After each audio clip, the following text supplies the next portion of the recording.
Hello everyone, this is Zuhaib Akram Khan और आज के लेक्चर में हम बाइंडिंग एनर्जी पर न्यूक्लियन को डिस्कस करने जा रहे हैं। अपनी डिस्कशन को आसान बनाने के लिए हम ग्राफ को देखेंगे जो कि बाइंडिंग एनर्जी पर न्यूक्लियन और मास नंबर के दरमियान में है।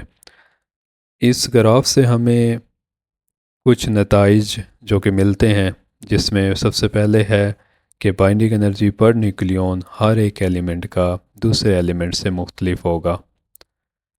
दूसरा पॉइंट हमें ये बताता है कि जो बाइंडिंग एनर्जी पर न्यूक्लियन है वो शार्पली इंक्रीज़ होता है मास नंबर 20 तक। और जैसा कि आप ग्राफ में देख सकते हैं, लेफ़्ट हैंड साइड पर कुछ एलिमेंट्स ऐसे हैं जो कि पीक्स को शो कर रहे हैं। अब ये जो पीक्स अप टिल 20 आती हैं, ये उन एलिमेंट्स के लिए हैं जिनका मास नंबर 4 का मल्टीपल होता है। मिसाल के तौर पर अगर हम ऑक्सीजन की बात करें तो ऑक्सीजन का प्रोटॉन नंबर जो कि 8 है, और अगर हम इसके न्यूट्रॉन निकालें तो वो भी 8 निकलेंगे, और न्यूट्रॉन टू प्रोटॉन रेशो अगर निकालें तो 1:1 निकलेगी। सो जितने भी एलिमेंट्स जिनकी न्यूट्रॉन टू प्रोटॉन रेशो 1/1 होती है वो मोस्ट स्टेबल होते हैं as compare to the neighbouring nuclei. Next हम इस ग्राफ में ये नोट करते हैं कि 40 मास नंबर से लेकर 120 तक तकरीबन एक हमें फ्लैट कर्व मिलती है, और जैसे ही हम 120 मास नंबर के बाद इस बाइंडिंग एनर्जी पर न्यूक्लियन कर्व को ऑब्ज़र्व करते हैं तो हमें डिक्लाइन नज़र आता है।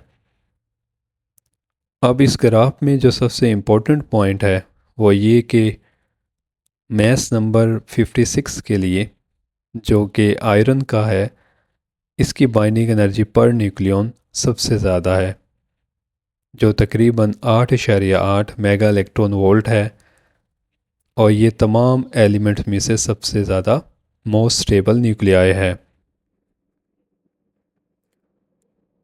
सो नेक्स्ट हम ये ऑब्ज़र्व करते हैं कि जो न्यूक्लियाई जिनका मास नंबर कम है या बहुत ज़्यादा है लेकिन उनकी बाइंडिंग एनर्जी पर न्यूक्लियन कम हो तो वो लेस स्टेबल होंगे, और क्योंकि उनकी बाइंडिंग एनर्जी कम है तो उनको ब्रेक करना, तोड़ना न्यूक्लियंस में उतना इजी होगा as compare to the stable nuclei. तो वो तमाम न्यूक्लियाई जो कि लो मास नंबर रखते हैं वो न्यूक्लियर फ्यूजन के प्रोसेस से होके गुज़रते हैं, जिसमें दो लाइटर न्यूक्लियाई मिलकर फाइनल प्रोडक्ट में एक बिगर न्यूक्लियाई बनाते हैं जो कि रिलेटिवली ज़्यादा स्ट्रॉन्ग होता है।